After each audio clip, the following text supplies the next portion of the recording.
Olá, sejam todos muito bem-vindos ao canal Bruno Gago Transgressão. Hoje nós temos um vídeo um pouco diferente, né?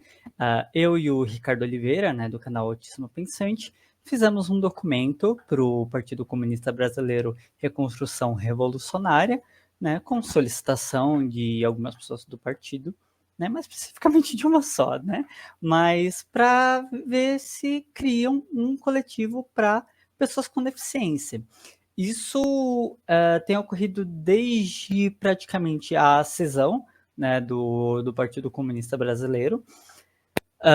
Não sou filiada nem ao PCB, não sou organizada pelo PCBRR, mas, né, como se trata de um texto voltado a pessoas com deficiência, né, e a pessoa em questão que cria essa produção assiste o meu conteúdo, né, e vê minhas publicações, enfim, Facebook, Instagram, né, fui chamada, né, junta do Ricardo, e cá estamos nós, né, fizemos o texto ficou gigante, né, enorme. No meu documento do PDF deu mais de 30 páginas, então é realmente muito grande. E a ideia aqui é ler este texto, né, dando uma, digamos, revisão, né, do que a gente vai tratar aqui. Primeiro, vamos ter um panorama, né, da deficiência no Brasil, né, de como é feita a métrica, né, de quem é pessoa com deficiência, de quem não é, né, e vamos ter algumas críticas. Então, assim, fiquem por aqui, tá? Não é só um levantamento, tem crítica, tem embasamento. Foi o trabalho mais complicado que eu já fiz até hoje, né? Sou formado em 2 cursos técnicos, fiz faculdade também, né? Já participei de um trabalho, né, para uma tentativa de mestrado, e nunca tive tanto trabalho na minha vida, tá? Então, assim, deem valor para isso, tá? Em sequência, também nós vamos falar sobre a interseccionalidade, né, que eu falo muito aqui no canal, mas para quem é novo, para quem não conhece, a interseccionalidade é quando se intersecciona, né, se ligam fatores diferentes. Por exemplo, ser um homem branco, cis, com deficiência, diferente do que ser uma mulher preta, idosa, sabe, com deficiência múltipla. Então, a interseccionalidade se trata basicamente sobre isso. Depois a gente... Ó, um alarme tocando. Depois a gente, né, eu e o Ricardo, né, fala sobre a visão, né, da deficiência para o sistema capitalista, e nós encerramos depois com o defesa do coletivo de, né, e para pessoas com deficiência. Sobre para, na verdade, né? Então, vamos lá, vou compartilhar aqui com vocês. No caso, vou compartilhar direto, né, da página que saiu no site do PCBRR, né? No caso, vamos lá. Ó, em defesa do comunismo, né, o nome do site. Este texto foi lançado para a tribuna preparatória do 17º Congresso, certo? Então isso daqui provavelmente vai para votação, isso está sendo discutido internamente entre os militantes, né, do PCBRR, e vamos ver no que vai dar. Dando em algo ou não dentro do partido, né, vamos entrar num consenso aqui. Este texto é importantíssimo para a nossa militância, tá? Não encerra a discussão de maneira alguma, não é o que a gente propõe. Faltou vários autores, faltou várias referências, porque nós não temos esse tempo todo para fazer um texto desse de graça, sabe? Então, assim, sem contar das nossas intersecções, né? O Ricardo é autista, eu também sou, né? Então, para a gente é uma dificuldade fazer esse tipo de conteúdo, tá? É realmente uma dificuldade.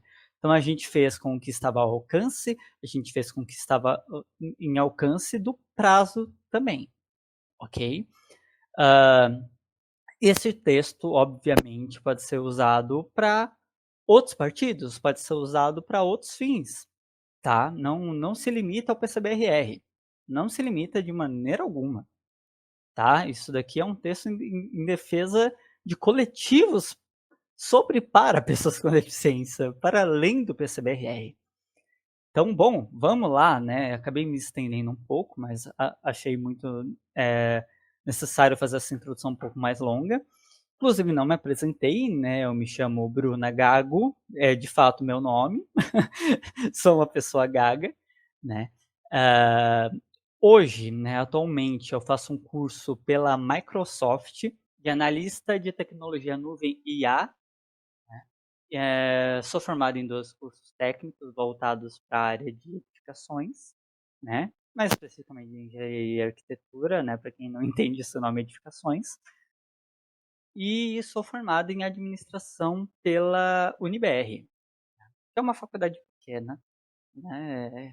Bem regional mesmo, né? Só quem é do litoral de São Paulo para saber que faculdade é essa. Mas vamos lá, né? Agora vamos ao texto. O título é Em Defesa de um Coletivo sobre e para Pessoas com Deficiência. Né, os autores, Bruna Luiza Gago Silva, eu, e o Ricardo Augusto de Souza Oliveira. Aqui eles dão uma breve introdução já de algo que vai ser bem lá para frente no texto, né? Mas eu acho interessante ler para instigar vocês. Aqui diz: para escancararmos ainda mais a negligência e a subrepresentatividade política da classe trabalhadora com deficiência a nível institucional, que abarca a necessidade de discussão no campo marxista-leninista, precisamos falar da quantidade de pessoas com deficiência no Congresso Nacional. Daí aqui uma foto, né, com um papel escrito: cadê os investimentos em educação inclusiva? Aí, por Bruna Luiza Gago Silva e Ricardo Augusto Souza Oliveira, para a tribuna de debates preparatórios do 17º Congresso Extraordinário. Vamos ao texto. Contexto da deficiência. Só para deixar claro também, tá? Vão ser lançados alguns cortes, principalmente, né, por temática, acho que é interessante. Tá? Então, vamos ter este vídeo grande, para quem tá vendo o vídeo grande, né, não está vendo ele em corte. E teremos os cortes também. Então, se você tá nos cortes, pode ir lá. Sabe, não precisa ficar esperando semana a semana para ter os cortinhos separados, tem o vídeo completo. E para você que gosta de vídeos um pouco menores, né, pode ver também esses daqui, que os textos têm começo, meio e fim, tá? Esses tópicos. Então vamos lá. O texto da deficiência no Brasil. O Brasil possui 203 milhões de habitantes. Destes, 18,6 milhões possuem algum tipo de deficiência, o que corresponde a 8,9% da população na faixa etária de pessoas de 2 anos ou mais. Dentre elas, 47,2% possuem 60 anos ou mais, o que equivale a aproximadamente 8,8 milhões de pessoas. Este indicativo faz parte da Pesquisa Nacional por Amostra de Domicílios, PNAD, Pessoas com Deficiência 2022, divulgado pelo Instituto Brasileiro de Geografia e Estatística, IBGE, e Ministério dos Direitos Humanos e Cidadania, MDHC. Mas não se enganem, o número de pessoas com deficiência no Brasil tende a ser maior do que o número apresentado pelo censo de 2022. Isso por conta de contradições na metodologia utilizada, como, por exemplo, a estimativa de cerca de 2 milhões de autistas no Brasil, em comparação ao documento de prevalência do espectro autista feito pelo Centro de Controle de Prevenção e Doenças, CDC, que aponta cerca de uma criança autista para cada 36 não autistas nos Estados Unidos. O que, convertido para a nossa população de 203 milhões de habitantes, equivale a cerca de 6 milhões de pessoas autistas no Brasil. Pelo fato da estimativa da Rede de Monitoramento de Autismo e Deficiências de Desenvolvimento, a DDM, do CDC, atuar com base em laudos médicos, a estimativa tende a ser mais verossímil, além de que o número de pessoas autistas está aumentando, entre aspas, estatisticamente, a cada atualização do CDC, de 2 em 2 anos, o que demonstra uma constante melhora nos critérios diagnósticos e escancara uma parte da população autista que era desconsiderada nas estatísticas. Vamos lá, né? Isso daqui eu vou ler depois, né? Já estou deixando marcado. O que acontece? O CDC, ele tem um critério mais rigoroso para dizer se a pessoa é autista ou não, né, em comparação ao IBGE. E jogando para as estatísticas, né, do que eles entendem, né, de estatística populacional e jogando para a nossa, né, além deles terem mais critério, a deles tipo, o número é disparadamente maior, né? O nosso número é 1/3 do número, assim, né, dos números oficiais, é 1/3 do número que o CDC aponta por métodos de fato científicos. Então, é isso que nós queremos escancarar, tá? O número de pessoas com deficiência no Brasil é maior do que é dito. É maior. Então, já começamos assim o texto. Vamos lá. Outra contradição do IBGE, seguindo a linha do Estatuto da Pessoa com Deficiência, é a não consideração de deficiências em suas estatísticas, enquanto deficiências, como, por exemplo, o transtorno de déficit de atenção com hiperatividade, TDAH, e a gagueira, disfemia tartamudez, ambas deficiências do neurodesenvolvimento. Aqui, o que acontece, minha gente? Tem deficiências que, mesmo escrito num laudo, né, escrito que é uma deficiência, que nem no meu caso. Eu tenho a gagueira no meu laudo, falando deficiência da fala, disfemia, sabe? Tá lá como deficiência. Tem meu CID lá? Não, porque o CID não vale de nada. Mesmo que exista o CID, ele não tem direitos políticos alguns.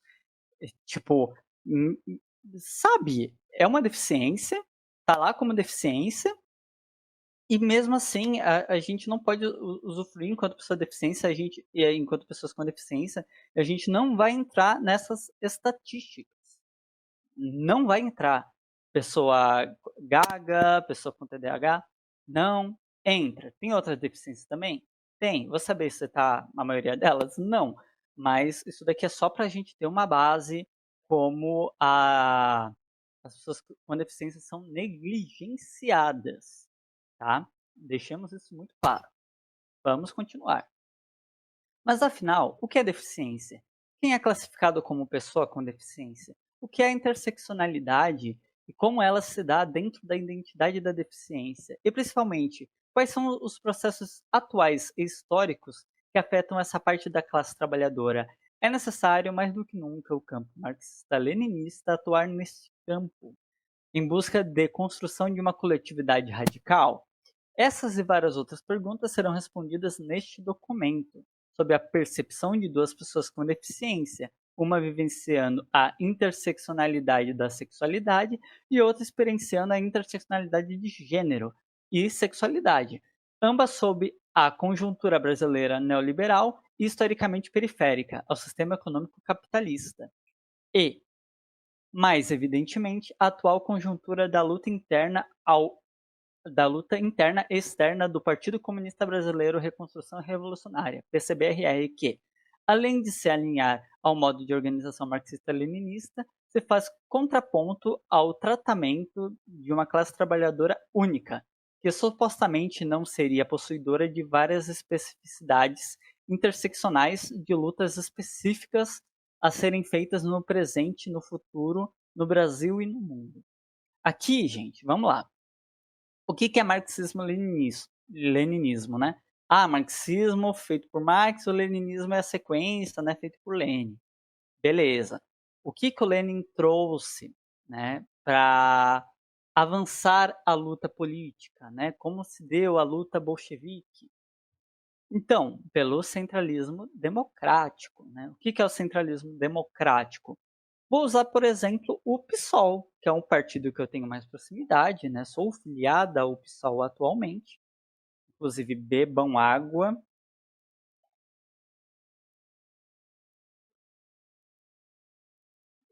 E o que acontece?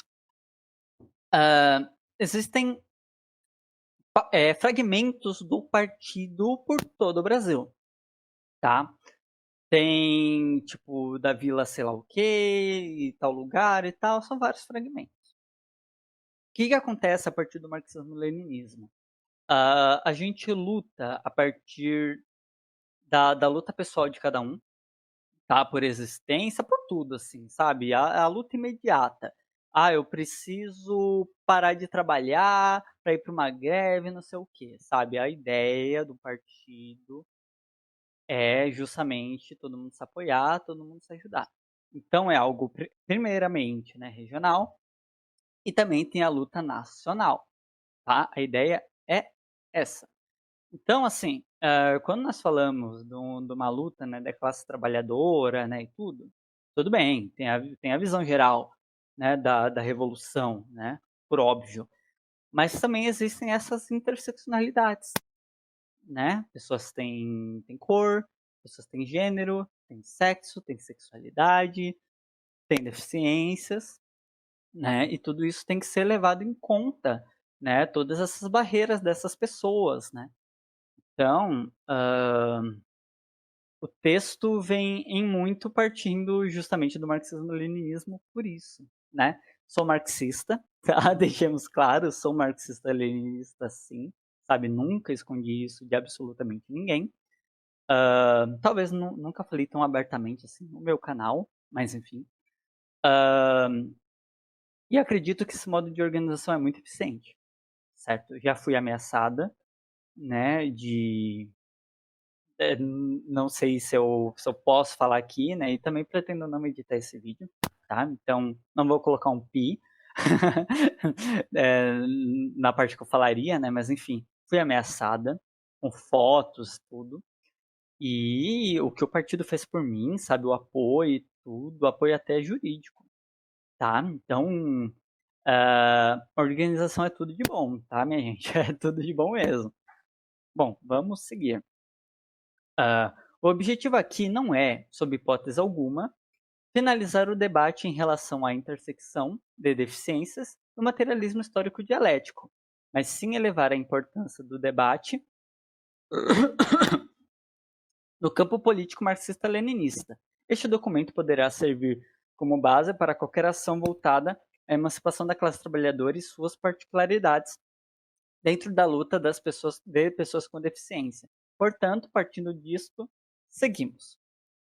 O que é o materialismo histórico dialético? Né? Pode ser que tenha gente aqui que nunca ouviu falar disso. Né?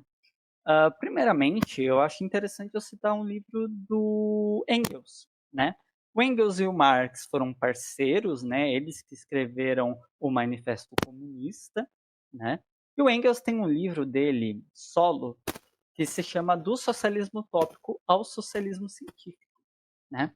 E daí ele explica, né, por base de vários retratos históricos, né, como um socialismo utópico, né, que não era factível com a realidade, sabe, não era materialista, não pensava na história enquanto processo e pegar a história e entender, sabe, como ele era um socialismo frágil, né, teoricamente extremamente frágil. O materialismo histórico dialético vem muito realmente com estudos históricos, tá? Históricos. Então, o que acontece? Aqui, nós vamos fazer um levantamento histórico, tá? Primeiro, a gente fez um levantamento mais da nossa atualidade, né, dos números, dos problemas e tudo. Isso é materialismo histórico, tá?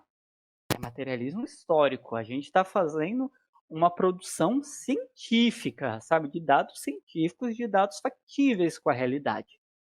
Então, o ponto é este, ok? Vamos seguir. O que é deficiência? Para entendermos o que é deficiência, como conceito, é preciso entendermos que este é disputado no tempo e espaço. Daí aqui a gente vai falar de dois modelos da deficiência. É o modelo biomédico e o modelo social. Vamos começar pelo modelo biomédico. Ó, modelo biomédico da deficiência. Este modelo defende, de acordo com Débora Diniz, no livro O que é Deficiência, que a deficiência é consequência natural, né, abre aspas, consequência natural da lesão em um corpo, e a pessoa deficiente deve ser objeto de cuidados biomédicos, fecha aspas. Ou seja, na falta de alguma característica no corpo de um trabalhador, é preciso a intervenção deste modelo, que individualiza corpos com deficiência, sem qualquer questionamento à estrutura política em que as pessoas estão inseridas, que envolve desde questões sociopolíticas a arquitetônicas. O modelo biomédico da deficiência se baseia nessa premissa para patologizar corpos desviantes da norma e procurar uma eventual cura para eles. Por exemplo, a partir de estudos de genes, como fazem com a a trissomia do cromossomo 21, T21. T21, para quem não sabe, né, tem pessoas que não gostam mais de falar, né, síndrome de Down. Eu também não gosto, tá? Então o T21 é uma representação do que, né, popularmente a gente conhece como síndrome de Down, ok? Então, sobre os estudos de genes, como fazem com a trissomia do cromossomo 21, e o espectro autista. Com esses estudos inofensivos, entre aspas, a tentativa de curar pessoas com deficiência visando um processo eugenista é uma perspectiva. A BBC News Brasil, um porta-voz da Down Syndrome International. Eu não sei falar muito bem inglês, tá, gente? Então vocês me perdoem durante todo o texto, por favor, tá? Mas enfim, as fontes estão todas aí, tá? Vocês podem dar um Google, pesquisar, enfim, partindo como base, tá? Se esse texto não é para bater um martelo definitivo sobre absolutamente tudo. Não, tem muita pesquisa a ser feita ainda. Okay? Então vamos lá. Esse porta-voz, né, é, é, entidade de apoio a pessoas com síndrome de Down, apontou que, abre aspas, os países não mantêm um registro de quantos abortos são realizados porque o feto tem Down, fecha aspas. Porém, no entanto, um grupo de prestigiados especialistas. Gente, eu não sei quais são esses prestigiados especialistas, tá? Isso daí foi a BBC News. Realmente não consegui correr atrás disso especificamente, tá? Mas vamos seguir. Né? Só para vocês entenderem, né? Vou ser justa aqui. Grupo de especialistas, de prestigiados especialistas nesta área, apresentou uma estimativa e concluiu que, na Europa, na última década, em média, 54% das gravidezes em que o feto era T21 foram interrompidas. Em alguns países, ocorrem abortos eugênicos em 8 das 10 gestações nas quais o T21 é identificado. Essa prática do aborto é definido por Maria Helena Diniz, jurista, advogada e professora, como uma, abre aspas, interrupção criminosa da gestação, fecha aspas, e que é, abre aspas, praticado com escopo de aperfeiçoar a raça humana, logrando seres geneticamente superiores ou com características genéticas pré-determinados para alcançar uma forma depurada de eugenia que substitui o direito de procriar pelo de nascer com maiores dotes físicos. Fecha aspas. Elon Musk, empresário trilionário, em entrevista ao podcast Artificial Intelligence, enfim, não fala inglês, em conversa com Lex Fridman, falou sobre seus objetivos com sua tecnologia experimental de interface cérebro-computador da Neuralink. Abre aspas. Então, Neuralink, eu acho que a princípio vai resolver muitas doenças relacionadas ao cérebro. Então, poderia ser qualquer coisa, como autismo, esquizofrenia, fecha aspas. Esse processo é eugenista, pois tenta a todo custo, patologizar deficiências, as classificando como doenças, já que, abre aspas, podem ser curadas, fecha aspas. Além de normalizar corpos para que sejam os mais produtivos possíveis para o trabalho no sistema capitalista. E não só, tenta fazer com que as pessoas com deficiência deixem de existir, ao ponto de sequer poderem nascer em nome de um bem maior, a não deficiência. Para explicitar melhor a ligação do modelo biomédico à luta da burguesia pelo capital, devemos escancarar suas raízes, que partem do caráter neoliberal. Para isso, usamos a definição de David Harvey em O Neoliberalismo, História e Implicações, que diz que o, abre aspas, né, aqui vai ser uma citação um pouco grande deste livro, Neoliberalismo é, em primeiro lugar, uma teoria das práticas político-econômicas que propõe que o bem-estar humano pode ser melhor promovido liberando-se as liberdades e capacidades empreendedoras individuais no âmbito de uma estrutura institucional caracterizada por sólidos direitos à propriedade privada, livres mercados e livre comércio. O papel do Estado é criar e preservar uma estrutura institucional apropriada a essas práticas. O Estado tem de garantir, por exemplo, a qualidade e a integridade do dinheiro. Deve também estabelecer as estruturas e funções militares, de defesa, da polícia e legais, requeridas para garantir direitos de propriedade individuais e para assegurar, se necessário pela força, o funcionamento apropriado dos mercados. Além disso, se não existirem mercados em áreas como a terra, a água, a instrução, o cuidado de saúde, a segurança social ou a poluição ambiental, estes devem ser criados, se necessário, pela ação do Estado. Mas o Estado não deve aventurar-se para além dessas tarefas. As intervenções do Estado nos mercados, uma vez criados, devem ser mantidas no nível mínimo, porque, de acordo com a teoria, o Estado possivelmente não possui informações suficientes para entender devidamente os sinais do mercado, preços, e porque poderosos grupos de interesse vão inevitavelmente distorcer e viciar as intervenções do Estado, particularmente nas democracias, em seu próprio benefício. Fecha aspas. Beber um pouco de água, gente.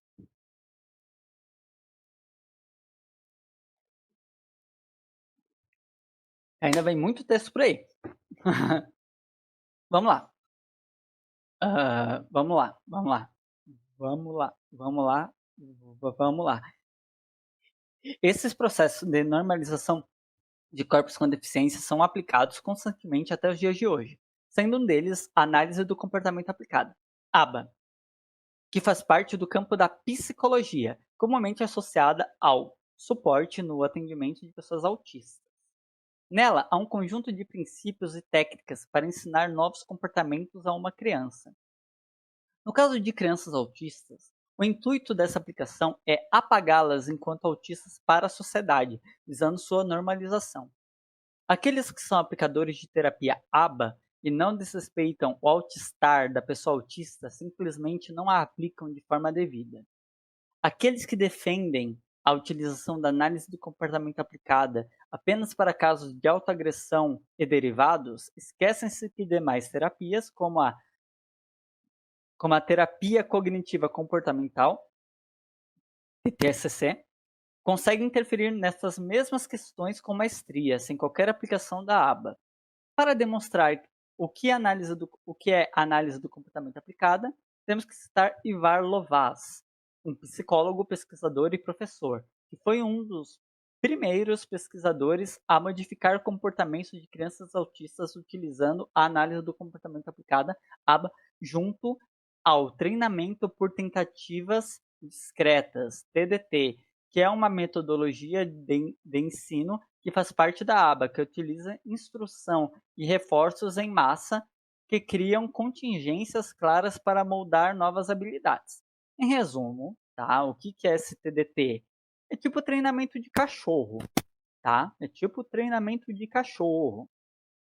Então, só para vocês terem uma ideia do que é a aba, tá? Só para vocês terem uma ideia.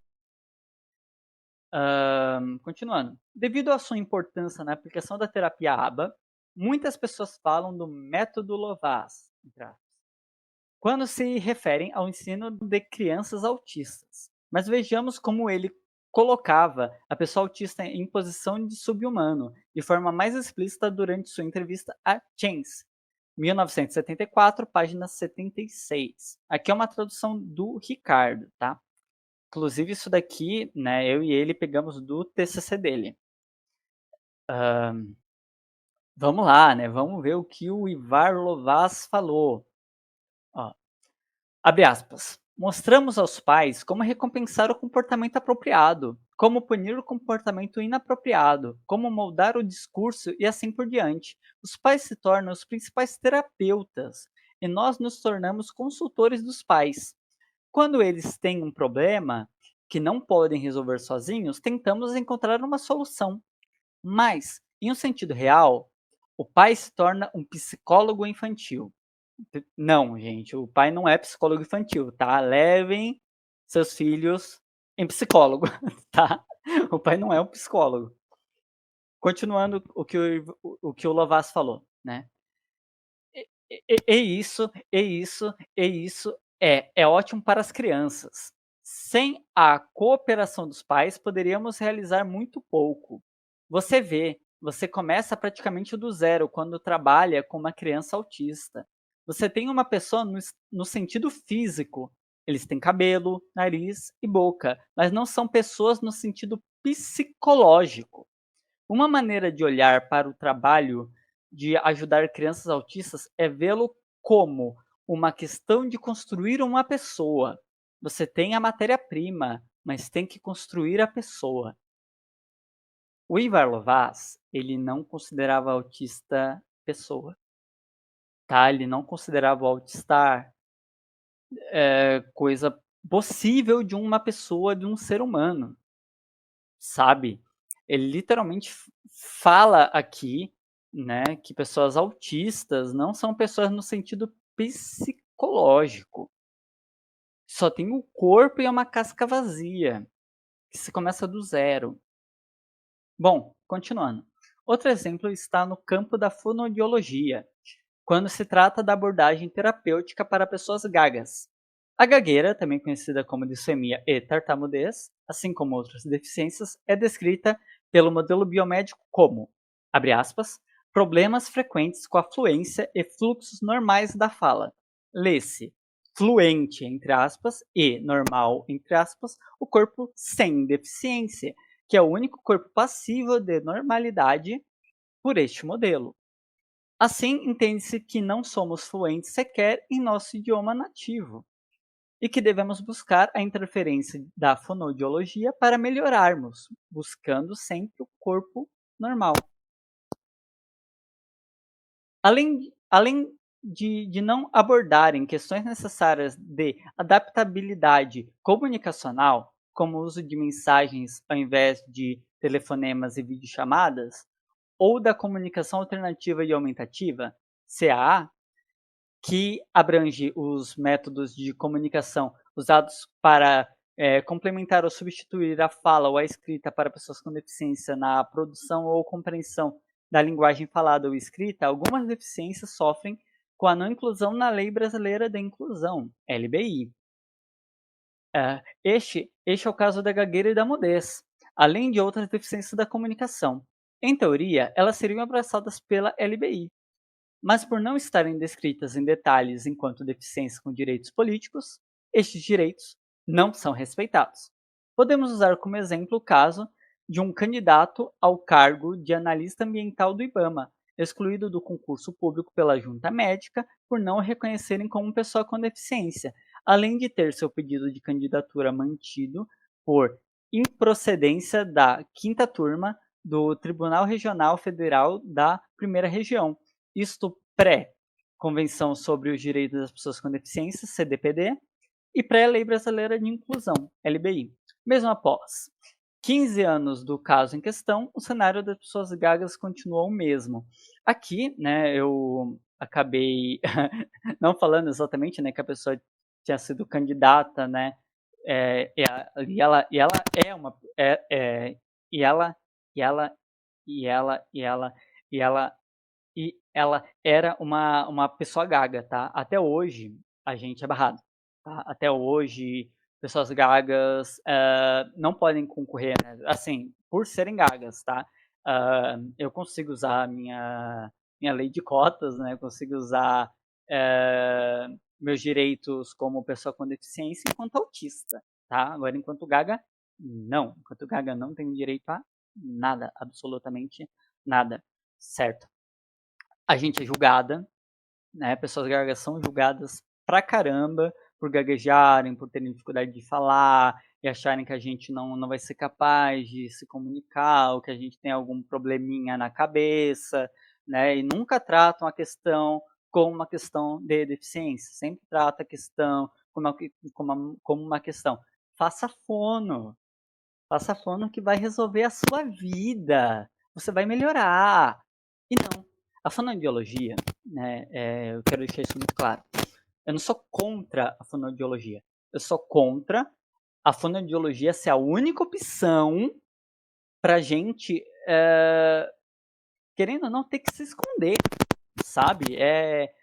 Assim, o jeito da nossa inclusão na sociedade é a gente se esconder, porque nós não temos, não podemos ser pessoas gagas e nós não podemos deixar isso claro para a sociedade, porque senão a gente se ferra, tá? Eu usaria um termo um pouco pior, mas a gente se ferra gostosinho, assim, bastante, tá?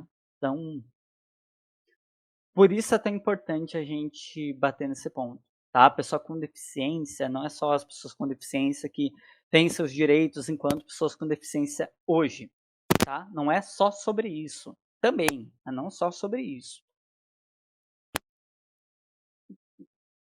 Hoje, a luta por reconhecimento de deficiências não incluídas pela Lei Brasileira de Inclusão se dá, por exemplo, pelo coletivo Orgulho Gago, que é um coletivo que eu faço parte, tá?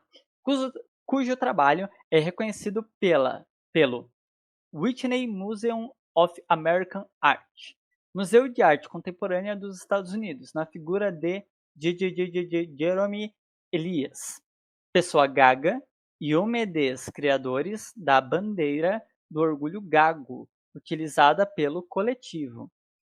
Só para falar, né, deste nome, né, de Jeremy, eu acho fantástico, ainda penso se eu vou aderir a isso, né, de colocar, né, essa simbologia da gagueira no nosso nome, porque de fato é uma das palavras assim que a gente mais gagueja, o nosso próprio nome, tá? Então isso é muito simbólico, tá? E obviamente, né, usei pronomes neutros porque é uma pessoa não binária, né, por respeito à pessoa. Seguimos. Uh, Ele é formado, em sua maioria, por pessoas gagas, né, no caso do coletivo Orgulho Gago, com ampla diversidade de identidades marginalizadas que se interseccionam, tendo como cofundadora Sofia Fernandes, pessoa não binária gaga, certo? Estamos quase terminando a parte do modelo biométrico. Penúltimo parágrafo. É importante ressaltar este tipo de protagonismo na luta por direitos das pessoas com deficiência em contraponto a atuações como do Instituto Brasileiro de Fluência, IBF, e a Associação Brasileira de Gagueira, Abra Gagueira. O IBF, em seu terceiro Fórum Científico a nível internacional, em 2023, não chamou uma pessoa gaga para se apresentar no fórum, além da instituição ser formada por fonoaudiólogos, assim como a Abragagueira, que mesmo com o atual presidente da associação sendo o Luiz Fernando Ferreira, uma pessoa gaga, em seu cronograma do 12º Encontro Brasileiro de Pessoas que Gaguejam, de 2023, apenas fonoaudiólogos iriam se manifestar, assim como pais e mães de pessoas gagas. Gente, vamos lá. Encontro Brasileiro de Pessoas que Gaguejam. E não tem uma pessoa que gagueja. Vocês conseguem entender um problema grave disso, sabe? Será que não tem uma pessoa gaga adulta? Ou mesmo que não, até, sabe, pai e mãe? Sabe, vamos fazer um evento sobre negritude. Só branco vai falar. E pai e mãe de pessoa preta. Não tem cabimento. Não tem cabimento. O protagonismo da luta pelas pessoas com deficiência tem que partir não só, mas principalmente dos corpos com deficiência. Nada sobre nós sem nós. Aqui, vamos partir para o modelo social da deficiência. Só vou tomar mais um pouco de água.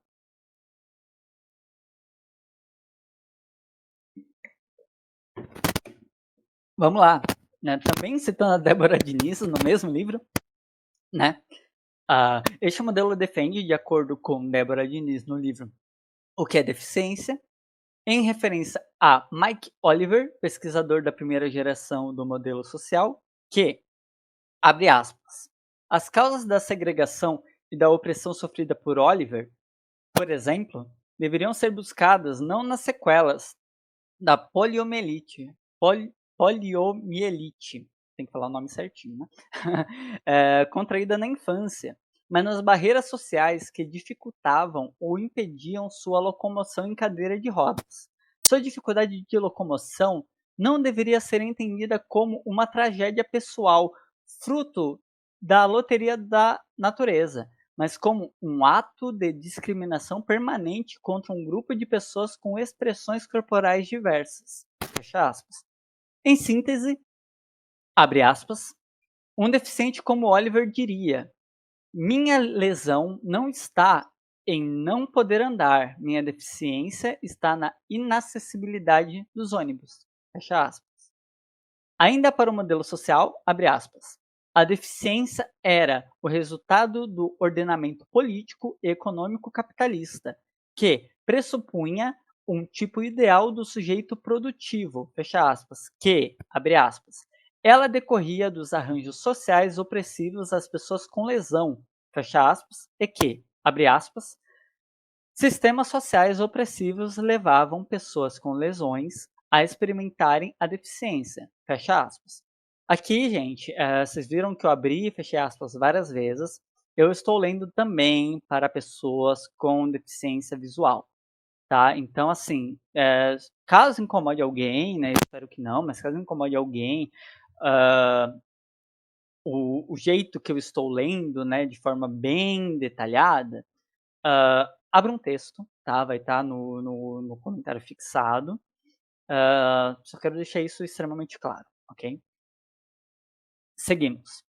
A partir da compreensão dessas barreiras sociais vivenciadas por corpos divergentes da norma, autores como Sasaki elaboraram o conceito de dimensões de acessibilidade, que abrange a acessibilidade arquitetônica, que compreende a supressão dos impedimentos físicos que dificultam o acesso aos ambientes, acessibilidade comunicacional, relacionada à supressão dos impedimentos de comunicação interpessoal e escrita, a acessibilidade metodológica, voltada à supressão dos impedimentos nos métodos pedagógicos e técnicas de estudos, acessibilidade instrumental, significando a supressão dos impedimentos nos instrumentos, utensílios e ferramentas pedagógicas, acessibilidade programática, que é em relação à supressão dos impedimentos ocultos em políticas públicas, acessibilidade atitudinal, relacionada à supressão de atitudes preconceituosas, estigmatizantes,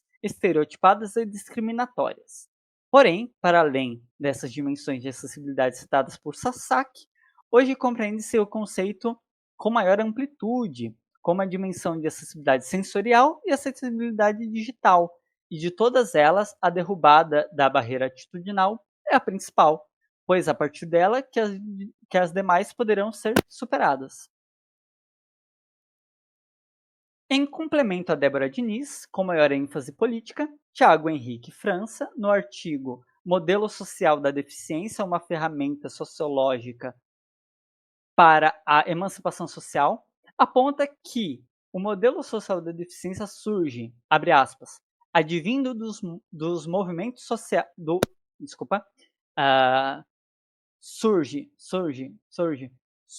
surge advindo do movimento social das pessoas com deficiência na Inglaterra, fecha aspas. Isso no fim dos anos 60 e começo da década de 70, e que, abre aspas, essa concepção de deficiência tem por objetivo fomentar a emancipação das pessoas com deficiência para que percebam criticamente qual o lugar que ocupam na sociedade, fecha aspas. Além disso, no artigo pontua-se que, abre aspas, o modelo social origina-se da necessidade de crítica ao entendimento majoritário sobre a deficiência, o modelo biomédico, que se entende como universal e neutro, sendo assim também percebido socialmente devido à sua proximidade com o senso comum. Então aqui, né, nós terminamos a parte do modelo biomédico, né, e do modelo social, e vamos entrar na parte sobre a interseccionalidade dos tópicos, né, que é o nome do segundo tema.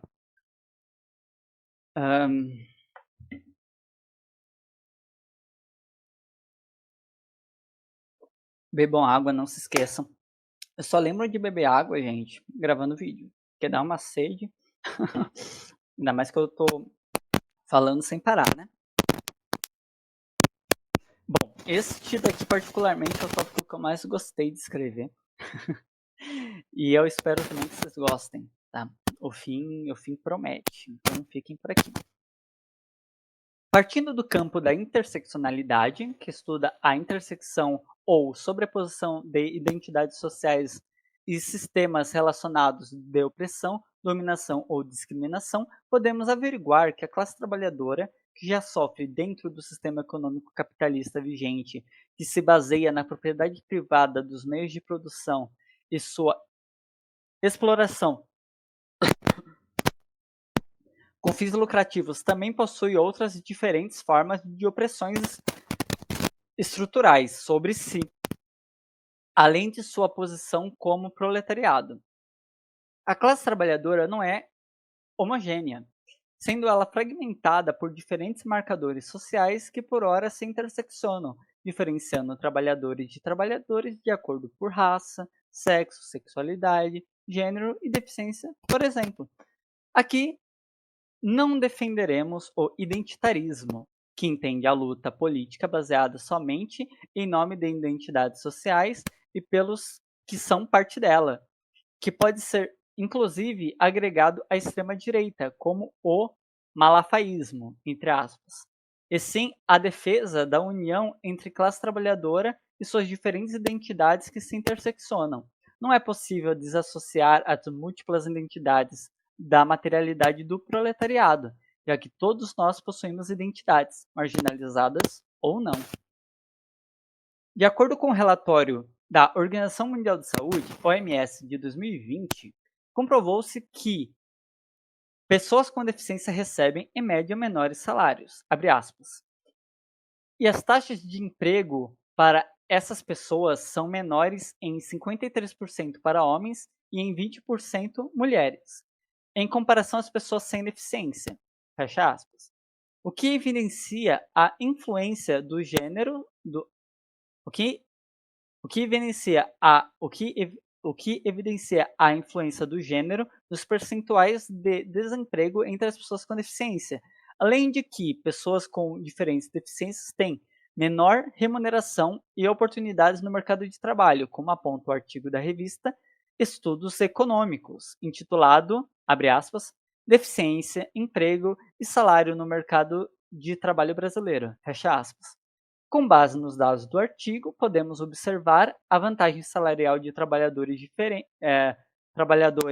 deficientes sem limitações das atividades e os não deficientes em relação aos deficientes com limitações.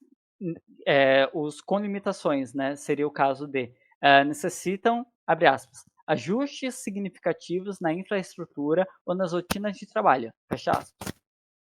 O que prova que não há hegemonia sequer no grupo das pessoas com deficiência, PCD. De acordo com os dados do módulo Pessoas com Deficiência da PNAD Contínua 2022, a população com deficiência no Brasil foi estimada em 18,6 milhões de pessoas de 2 anos ou mais, o que corresponde a 8,9% da população dessa faixa etária. A desigualdade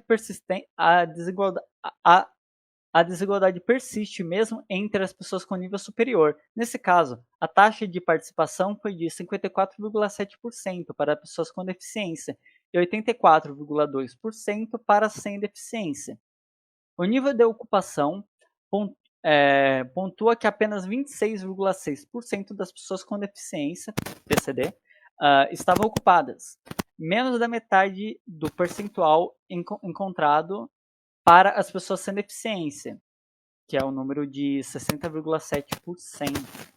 O nível de ocupação, de acordo com o IBGE, abre aspas, classifica como pessoas ocupadas na semana de referência as pessoas que, nesse período, trabalharam pelo menos uma hora completa em trabalho remunerado em dinheiro, produtos, mercadorias ou benefícios, moradia, alimentação, roupas, treinamento, etc.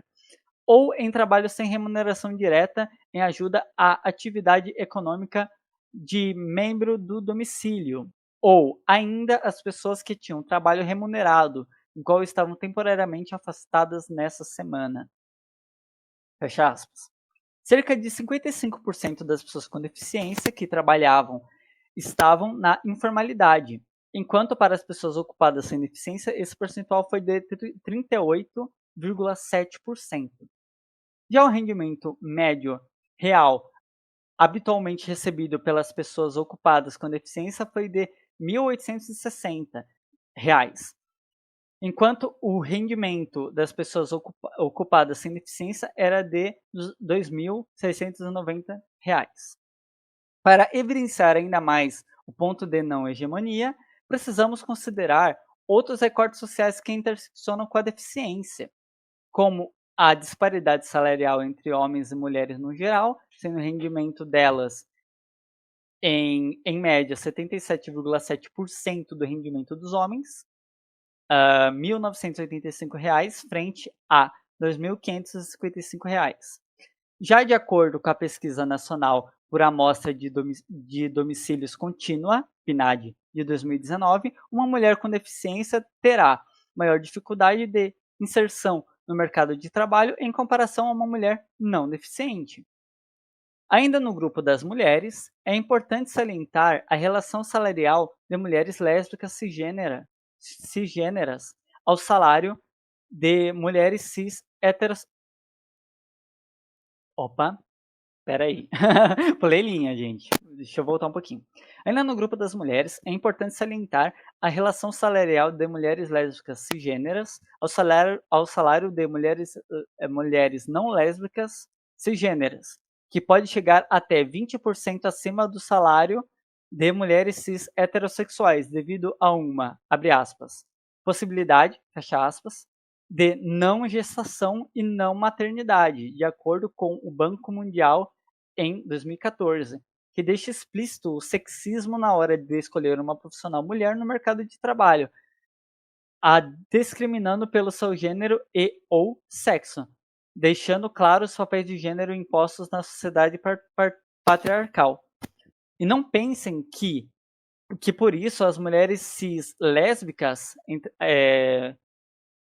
entre aspas, saem ganhando sobre as mulheres cis heterossexuais, segundo o levantamento, abre aspas, representatividade, diversidade e percepção, censo multissetorial da gestão Kairos 2022, fecha aspas, realizado com mais de 26 mil pessoas entre 2019 e 2021, lésbicas representam apenas 1% no quadro geral das empresas. Mulheres bissexuais, 1,4%. Mulheres heterossexuais correspondem a 29,5%. E homens heterossexuais, 64,8%. Quando o recorte é feito em relação às lideranças, o cenário é ainda mais excludente às mulheres LGBTQIAP+. Precisamos salientar que quando estamos falando da comunidade LGBT+, do Brasil, falamos do país que tem a maior porcentagem da população autodeclarada LGBT+, do mundo, segundo a pesquisa Global Advisor LGBT+, Pride 2023, feita pela Ipsos em 30 países. No Brasil, 15% dos entrevistados se declaram como parte da população LGBT+, número superior à média global, que é 9%. Ou seja, estamos falando de uma população que é muitíssimo atingida, principalmente quando escancaramos a hipocrisia de sermos o país que mais consome conteúdo adulto de trans e travestis desde 2016, caminhando entre o desejo e o ódio, já que pelo 14º ano seguido o Brasil lidera a lista dos países que mais mata pessoas trans e travestis, de acordo com a Associação Nacional de Travestis e Transsexuais, ANTRA. De acordo com uma pesquisa do Instituto Brasileiro de Economia, o FGV, IBRE, no primeiro trimestre de 2023, a remuneração média das mulheres negras era de R$ 1.948, equivalente a 62% do que as mulheres não negras ganham, 80% do que os homens negros ganham e 48% do que homens brancos ganham. Isso devido a uma longa história de escravização de pessoas pretas que perpassou 3 séculos e meio, com feridas históricas que continuam abertas sem qualquer reparação.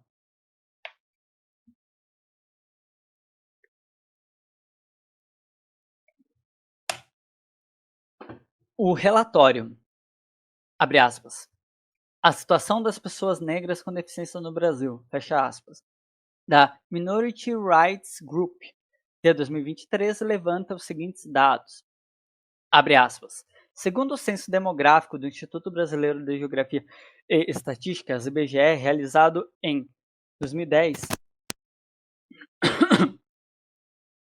um total de 190.755.799 habitantes, 51% se declararam como negros, 8% pretos e 43% pardos.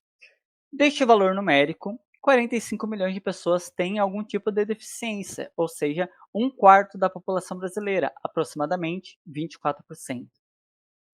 Dessa relação, ainda pelo censo 2010, observa-se que 24,3% das pessoas com deficiência são negras e 56% se identificam como do sexo feminino. Isso indica uma subrepresentação de pessoas negras com deficiência em comparação com a população negra geral de 51%. Em contrapartida, Pesquisa Nacional de Saúde, PNS, que foi realizada no período de 2013 a 2019 em residências particulares, indicou que dos 279.382 entrevistados, 14.703 eram negros com deficiência, ou 5%, e 8.677 eram mulheres negras com deficiência, ou 3%. No entanto, em 2018, o IBGE realizou uma revisão dos dados gerais sobre pessoas com deficiência, relatados pelo censo de 2010, para alinhar a coleta de dados com o Western Group on Disability. Não sei pronunciar isso, mas vou tentar. Disability Statistics e garantir comparabilidade na metodologia, análise e estatísticas com outros países. Por esse motivo, houve queda no percentual oficial de pessoas com deficiência no país, de 23,9% para apenas 6,7%. Então vamos lá, acho que dá para entender o que aconteceu aqui, né? O Brasil, né, o IBGE, quis se alinhar a métodos não brasileiros de identificação de pessoas com deficiência, tá? Em 2010 a gente tinha algo melhor do que a gente tem hoje, tá? É excelente o que a gente tem hoje? Não, não é excelente, ainda tem muitas falhas. Mas, tipo, o número de pessoas com deficiência hoje, ditas pelo IBGE, hoje, é discrepantemente menor do que o número real de pessoas com deficiência no Brasil. Tá? E isso tem que ser evidenciado. Fecha aspas, né? Na referência. Vale ressaltar que apesar dos novos índices se comunicarem com os dados obtidos na primeira Pesquisa Nacional de Saúde, PNS, em 2013, que estima a porcentagem de 6,2% das pessoas com deficiência no Brasil, a metodologia da pesquisa escolheu privilegiar o modelo biomédico de conceituação de pessoa com deficiência e se afastou da perspectiva social adotada no questionário do censo, de acordo com a plataforma diversa Educação Inclusiva na Prática. Além disso, também aponta o relatório da Minority Rights Group, abre aspas. Pesquisas baseadas em dados censitários mostram que pessoas negras são significativamente mais propensas a viver em áreas inacessíveis para cadeiras de rodas e sem calçadas, saneamento, iluminação e drenagem adequadas, o que destaca a ligação entre deficiência, raça e pobreza no Brasil. Essa população também sofre com taxas mais altas de desemprego, acesso restrito à educação, saúde mais precária, menos oportunidades econômicas, bem como marginalização da participação social e política. Este relatório também reconhece o papel das mulheres no cuidado de pessoas com deficiência, a maioria das quais também são mulheres negras de origem marginalizada, envolvidas em trabalhos não remunerados de cuidado familiar que perpetuam a pobreza das famílias com membros com deficiência. A ausência de políticas públicas para apoiar e remunerar as pessoas em tais funções de cuidado contribui para a opressão contínua tanto das mulheres negras quanto das pessoas negras com deficiência. Fecha aspas. Além da cisgeneridade, estereótipos de mulheridade hetero-cisnormativo, sexualidade e negritude, parcialmente já expostas para um dimensionamento mais amplo de interseccionalidade, devemos considerar as existências de pessoas trans e travestis, que no Brasil tem a prostituição como fonte de renda e possibilidade de subsistência em 90% dos casos devido à dificuldade, em maior parte, da inserção no mercado formal de trabalho, além da deficiência na qualificação profissional causada pela exclusão social, familiar e escolar. De acordo com a ANTRA, instituição brasileira voltada a suprir as necessidades da população de travestis e trans, assim como combater a transfobia, a expectativa de vida de pessoas trans e travestis é de apenas 35 anos, a mesma expectativa de vida dos chineses pré-proclamação da República Popular da China em 1949, quando a China era o país mais pobre do mundo. Então, assim, gente, a gente tá... Vocês conseguem perceber que a população trans e travesti é muito fodida? Tá, assim, não é brincadeira, tá? Não é nem um pouco brincadeira.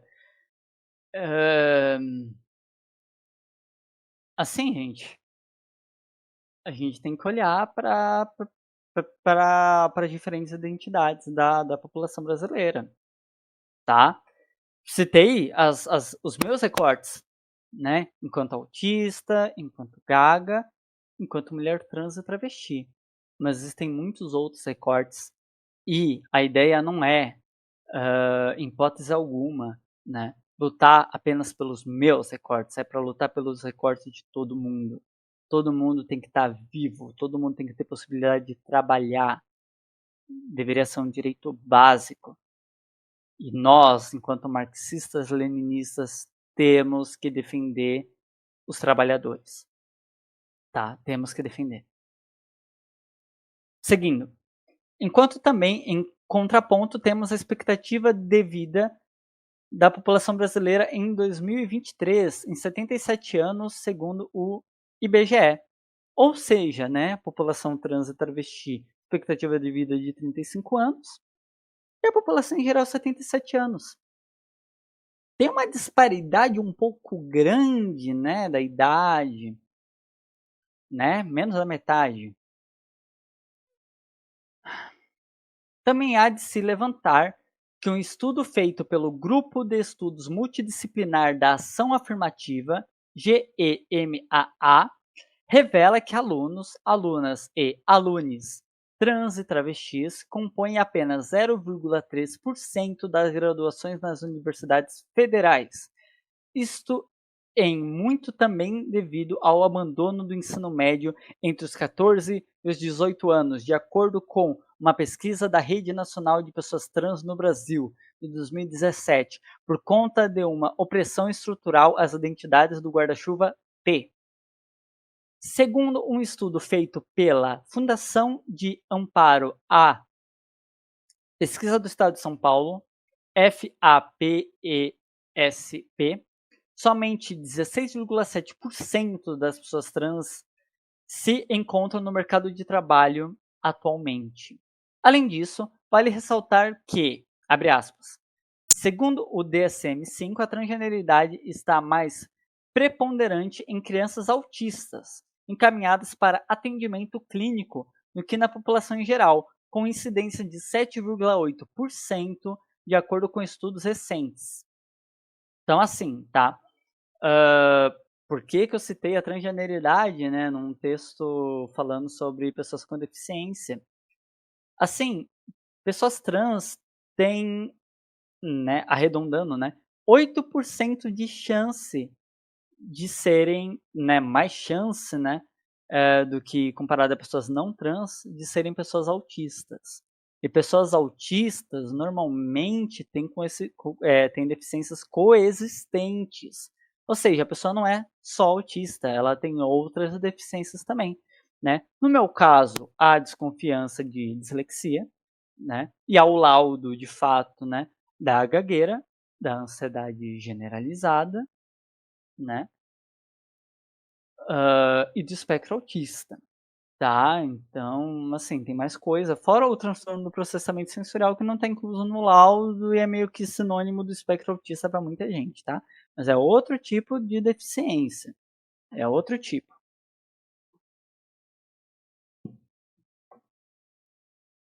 Então, assim, não dá para separar deficiência da transgeneridade, tá? De fato, não dá, assim. Normalmente está muito junto. E ser trans já é difícil o suficiente, tá? Ser trans, sendo pessoa com deficiência, agrava muito mais.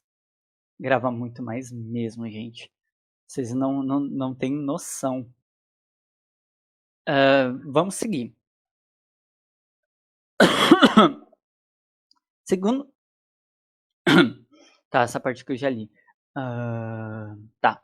De acordo com o livro, abre aspas, diversidade sexual, étnico-racial e de gênero, saberes plurais e resistências, fecha aspas, na pesquisa, abre aspas, crianças com disforia de gênero e transtorno do espectro autista, o despreparo dos profissionais da psicologia, fecha aspas, do X, não sei se é décimo, né, provavelmente, 10º Congresso Internacional de Diversidade Sexual, Étnico, Racial e de Gênero, volume 1, né? É 10º Sinabé, acho que talvez seja assim, né? Não sei como pronunciar a sigla disso. Segundo este mesmo livro, a condição, a condição transexual desumaniza mais a criança autista, levando à negação do reconhecimento de sua condição humana, devido à racionalidade diagnóstica, que perpetua nos DSMs. O DSM, né, significa Manual Diagnóstico e Estatístico de Transtornos Mentais, que comumente leva o profissional ao sentimento de estranheza quando uma criança autista desafia a matriz binária de inteligibilidade heteronormativa branca. A abordagem da deficiência caminhou de um modelo médico, no qual a deficiência é entendida como uma limitação do indivíduo, para o modelo social, MSD, né, a sigla, mais abrangente, que compreende a deficiência como resultado das limitações e estruturas do corpo, mas também da influência de fatores sociais e ambientais do meio no qual está inserida. Nesta nova abordagem, utiliza-se como ferramenta a Classificação Internacional de Funcionalidade, Incapacidade e Saúde, CIF-OMS, no âmbito da avaliação biopsicossocial, como bem aponta o Ministério Público do Paraná. Quando falamos do espectro autista, estamos nos referindo a uma série de condições caracterizadas por algum grau de comprometimento, conhecidos como nível 1, nível 2 e nível 3 de suporte. Vale fazer uma ressalva aqui, tá? De acordo com a CID-11, que é a CID mais atualizada, não tem mais grau tipo nível 1, nível 2 e nível 3, tá? Virou tudo espectro autista. Tudo, tá bom? Então, essa divisão é uma divisão artificial, certo?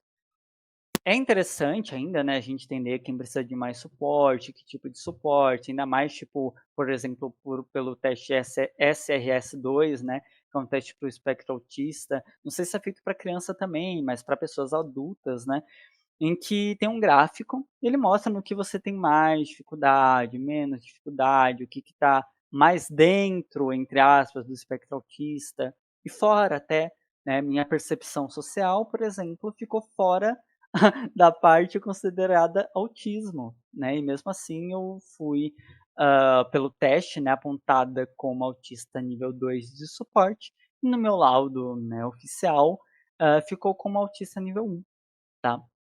Novamente, né, não como nível 1, porque eu fui laudada pela CID-11, mas como tem vários tipos, entre aspas, de autismo, né, falando se tem mais dificuldade comunicacional, menos, etc., ficou dentro do que consideram o nível 1 de suporte, ok?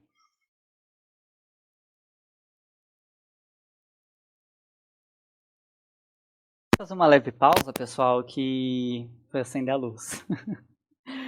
Vamos lá. Seguindo, eu vou ler de novo, tá, gente? Só para retomar melhor a linha de raciocínio. Eu pensei que tinha alguma pausa aqui, mas não tinha. Ó, quando falamos do espectro autista, estamos nos referindo a uma série de condições caracterizadas por algum grau de comprometimento, conhecidos como nível 1, nível 2 e nível 3 de suporte, no comportamento social, na comunicação e na linguagem, e por uma gama estreita de interesses e atividades que são únicas para o indivíduo e realizadas de forma repetitiva. Desta população, de acordo com uma pesquisa do Instituto Brasileiro de Geografia e Estatísticas, IBGE, 85% dos profissionais autistas estão fora do mercado de trabalho, isso considerando a estimativa de cerca de 2 milhões de autistas no Brasil em 2023, que equivale a apenas um quarto do número estimado pela pesquisa de prevalência do espectro autista nos Estados Unidos, que aponta 1 em cada 36 crianças de 8 anos de idade estão dentro do espectro autista em 2023. Relação de 4 meninos para cada menina autista, o que significa cerca de 6 milhões de pessoas autistas no Brasil, se fizermos a mesma proporção deste estudo, de acordo com o Centro de Controle de Prevalência e Doenças, CDC dos Estados Unidos. Aqui vale dizer, não é um quarto, tá, gente? É um terço. Errei isso daqui. Vamos lá. Ou seja, o IBGE erra em aproximadamente 66% da contabilização de pessoas autistas no Brasil, em comparação ao CDC, que por sua vez não apresenta um número maior de prevalência do autismo devido à não consideração de laudos tardios, muito por conta do mascaramento social do autismo nível 1 de suporte. O mascaramento pode contribuir para o esgotamento autista e levar a sérios problemas de saúde física e mental, como depressão e ansiedade. Lembremos também que a prevalência do autismo tem aumentado progressivamente de acordo com os maiores especialistas na área, o que é fruto de mais informação, mais conscientização, melhor capacitação de profissionais de saúde e educação.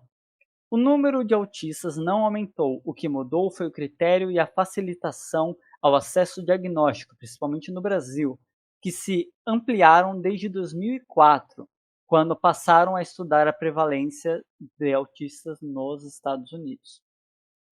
Assim como a identidade de gênero dentro do espectro autista, a sexualidade também parece ser mais variada do que entre entre aquelas pessoas que não são autistas. Apenas 30% dos autistas, de acordo com o estudo de 2018, abre aspas, Sexual Orientation in Autism Spectrum Disorder, fecha aspas, foram identificados como heterossexuais em comparação com 70% dos participantes neurotípicos não deficientes.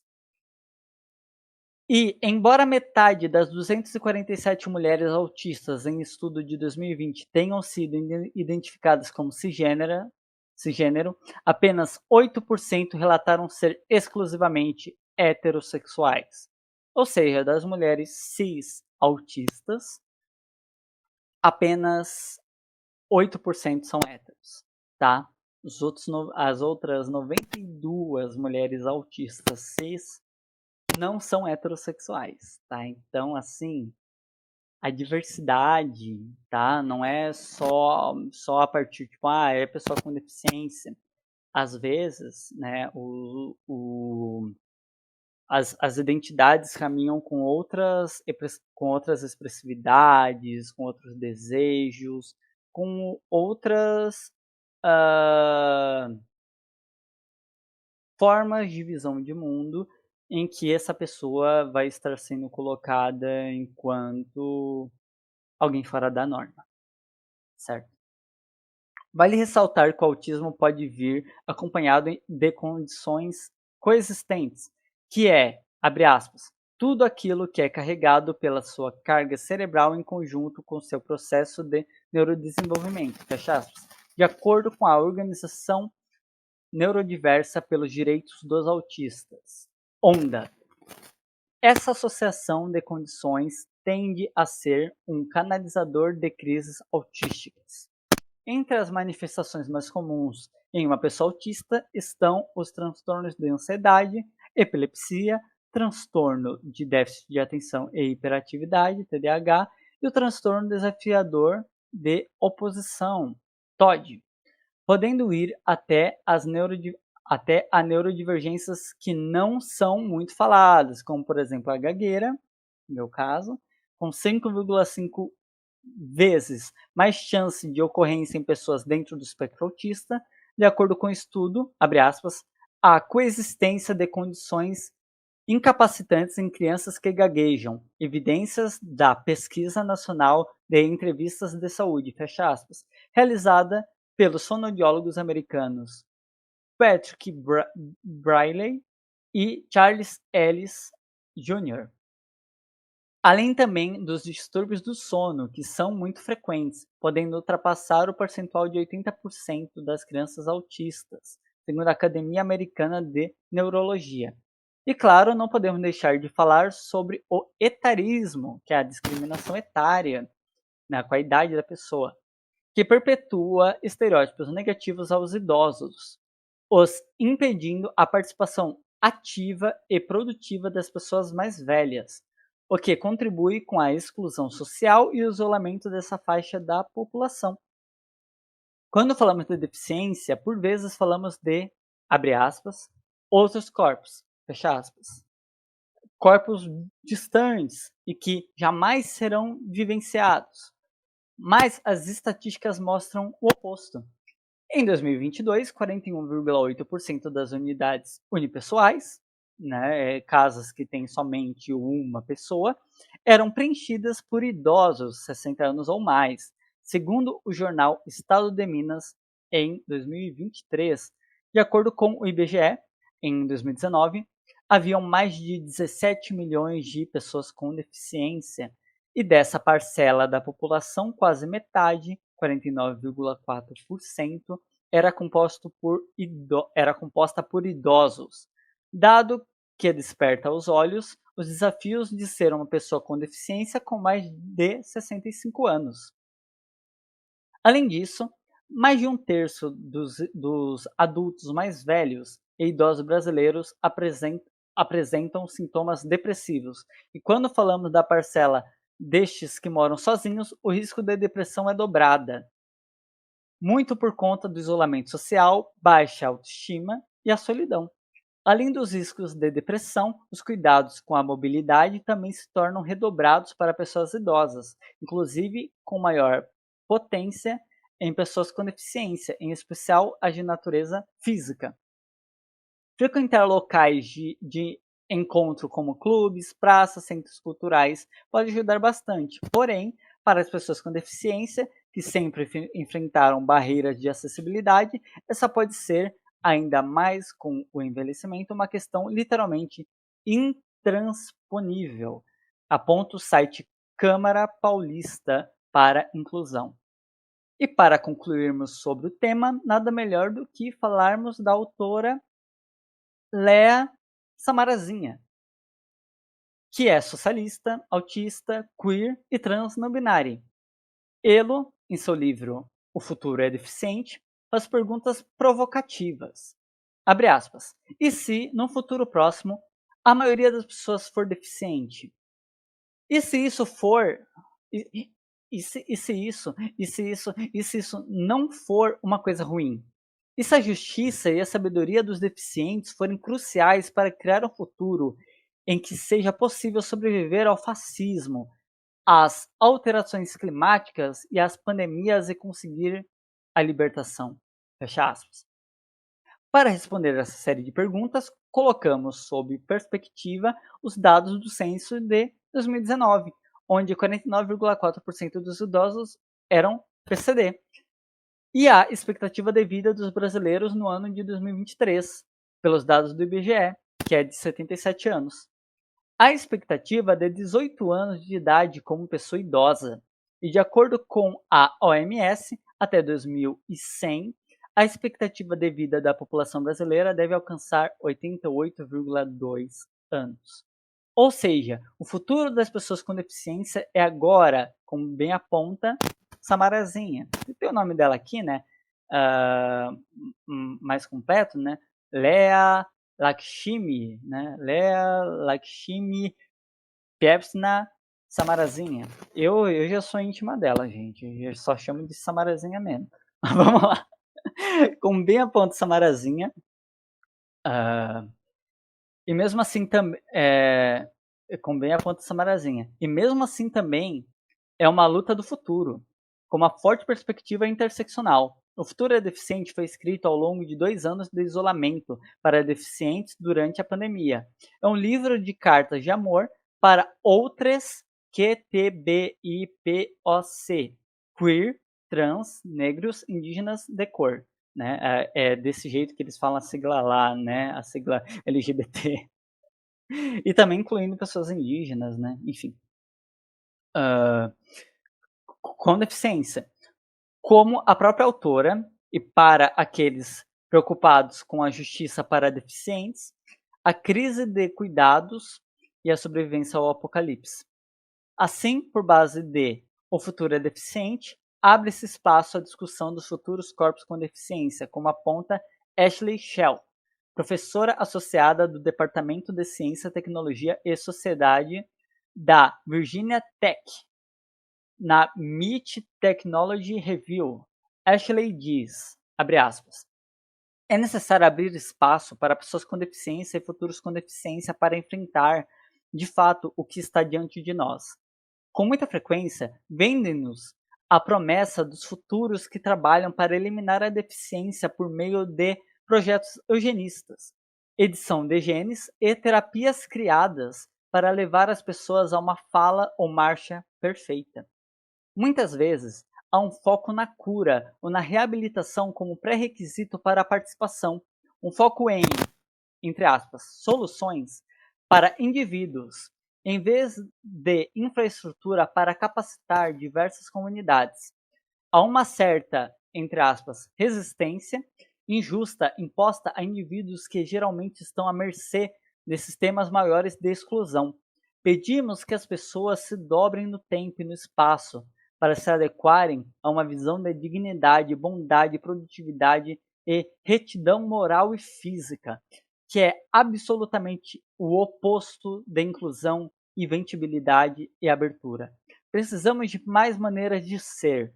Parte disso envolve buscar formas alternativas de sentir, processar, mover-se, compreender e comunicar-se, e ver essas formas como boas e valiosas.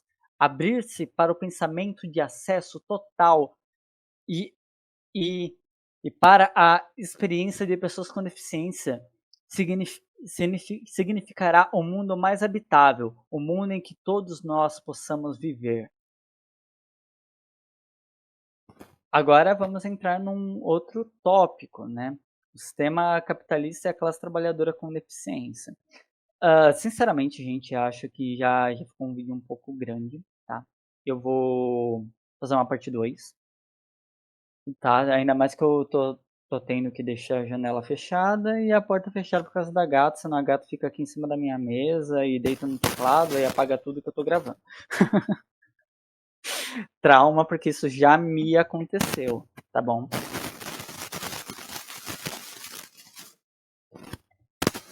Então, espero que vocês entendam o esforço que eu estou fazendo aqui.